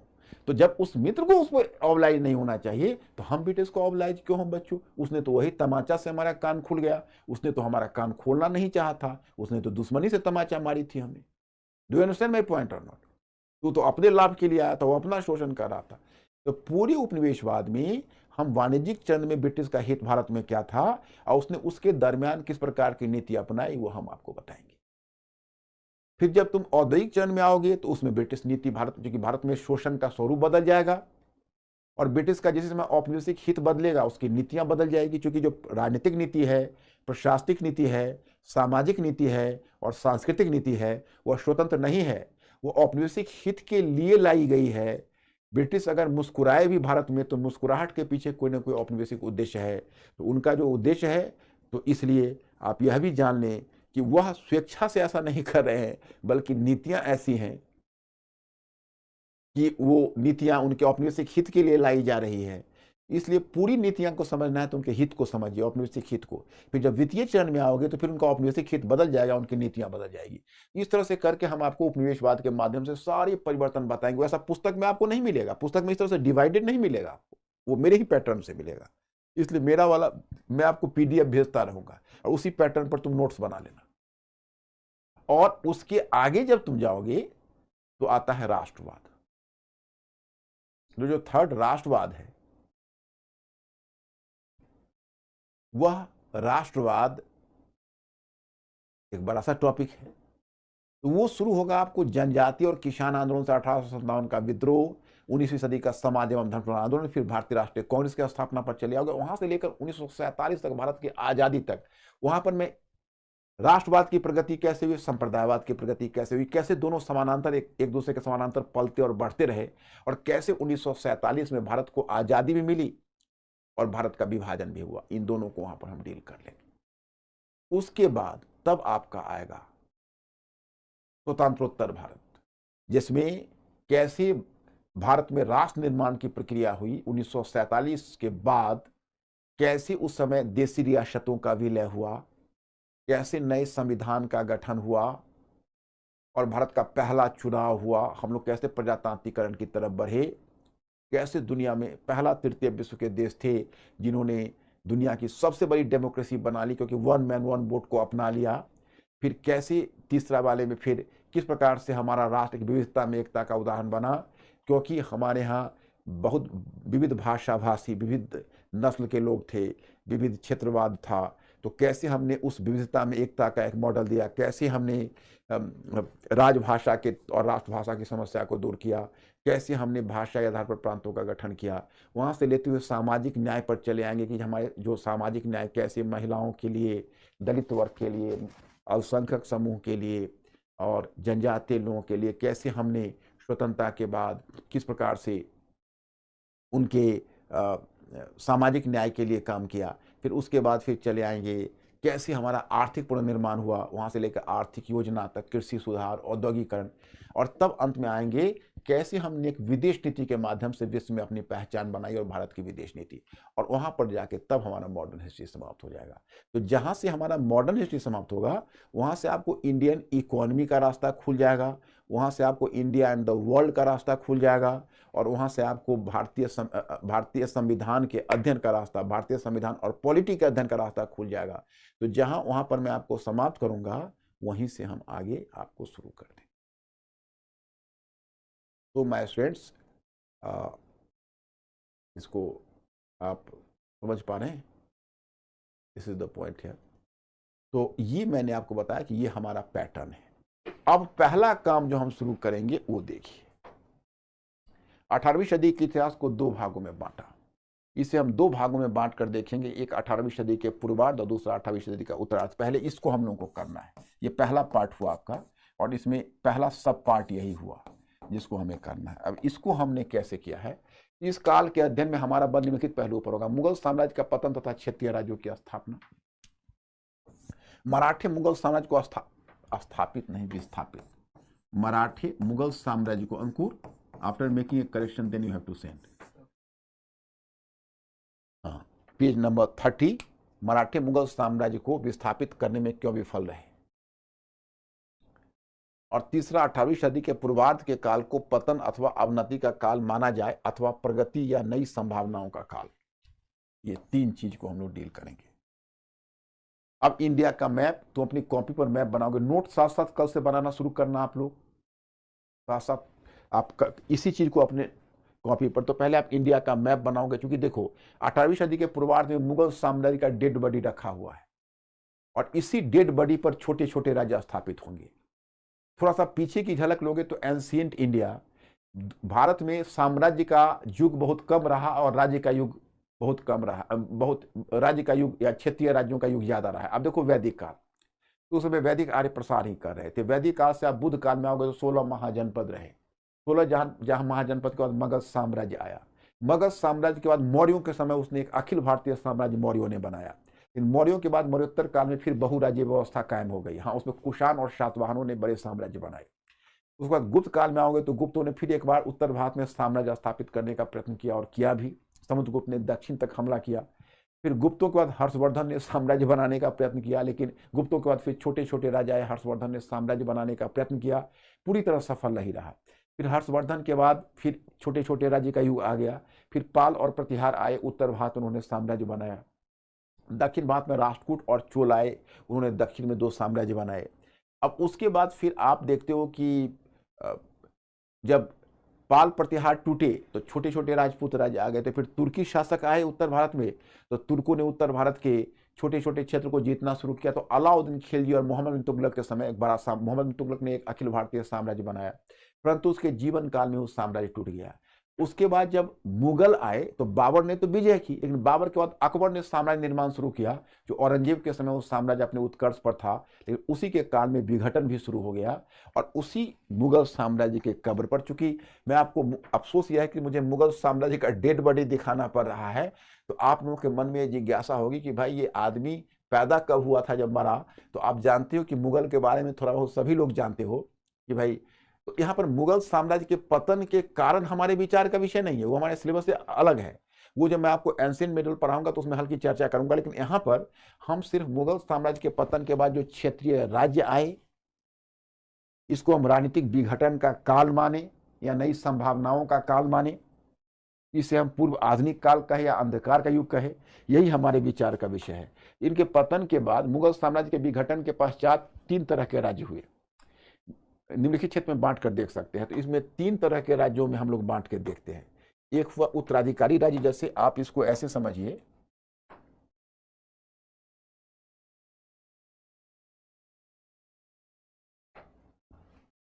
मुगल साम्राज्य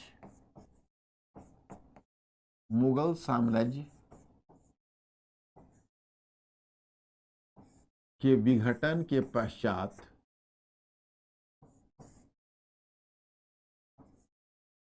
विघटन के पश्चात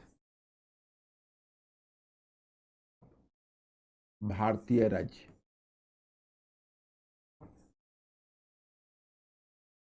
भारतीय राज्य, तो इसमें हमने एक पॉइंट 1 कहा उत्तराधिकारी राज्य।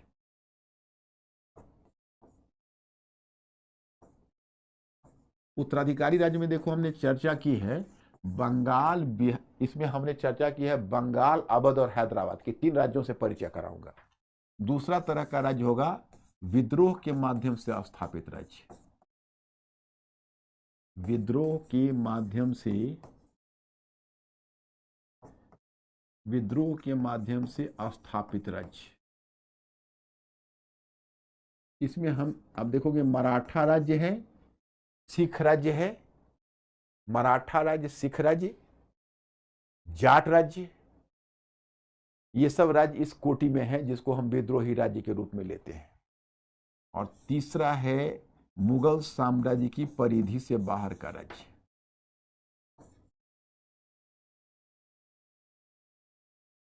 मुगल साम्राज्य की परिधि से बाहर, परिधि से बाहर का राज्य। इसमें ढेर सारे राज्य हैं। मैसूर का राज्य होगा, त्रावणकोर का राज्य होगा, कोचिन का राज्य होगा। तो ये सब जो राज्य हैं इनको हम उस कैटेगरी में रखते हैं। तो ये आपको यहाँ पर अब आपको मिल जाएंगे। जैसे इसमें आपको दिया गया है पुराने मुगल अधिकारियों के द्वारा स्थापित राज्य, और ये यहाँ से चला आएगा और अवध हैदराबाद तक आप पहुँच जाएंगे। उसके बाद आपका विद्रोही राज्य की दूसरी कोटि, इसमें सिख राज्य है, और सिख राज्य के बाद मराठा राज्य है, और मराठा राज्य के बाद जाट राज्य है, अफगान राज्य है, और मुगल साम्राज्य की परिधि से बाहर का राज्य। इसमें आपको मैसूर का राज्य, कालीकट, त्रावणकोर। इस युग को अंधकार के युग के रूप में चित्रित करने के आधार क्या है ये, परंतु अंधकार के युग की धारणा को हम, इसको हम, ये तो अपना इसलिए मैंने दे दिया कि इसी बहाने पीडीएफ कुछ मिल जाए। मराठी मुगल साम्राज्य को विस्थापित कर भारत को एक वैकल्पिक साम्राज्य देने में क्यों विफल रहे, तो इस पर एक क्वेश्चन भी हल्का सा मैंने दे दिया है, कमजोर वित्तीय आधार, इस पर भी हम चर्चा करें। अब ये क्वेश्चन है, तो स्पष्ट कीजिए कि मध्य 18वीं सदी का भारत विखंडित राजतंत्र की छाया से किस प्रकार ग्रस्त था। इस पर हम चर्चा करेंगे कल। ये क्वेश्चन आपका मैंने दे दिया है, लेकिन मैं आपको लिख के भी बता दूंगा। तो ये आज मैं ये आपको पीडीएफ भेज रहा हूँ, इसको देख लेना। और अभी मेरा टारगेट तो है कि 2 घंटे आपको इन्वॉल्व करूं, लेकिन मैं अभी 1.5 घंटे इन्वॉल्व कर रहा हूं कि थोड़ा सा आपको ज़्यादा लोड अभी ना पड़े। प्यार प्यार से आप चीज़ों को समझो, तो आप मुझे बताते रहो कि आज समझा कुछ या नहीं समझा। बोले बता दो, या कुछ पूछना है तो बोलो, क्योंकि आज मैं यही स्थगित करता हूँ, फिर कल आता हूँ और तब तक इस पीडीएफ को भिजवा दूंगा। क्या बोल रहे हैं मिस्टर अंकुर? Inform me. समझा? Okay. Any question my students?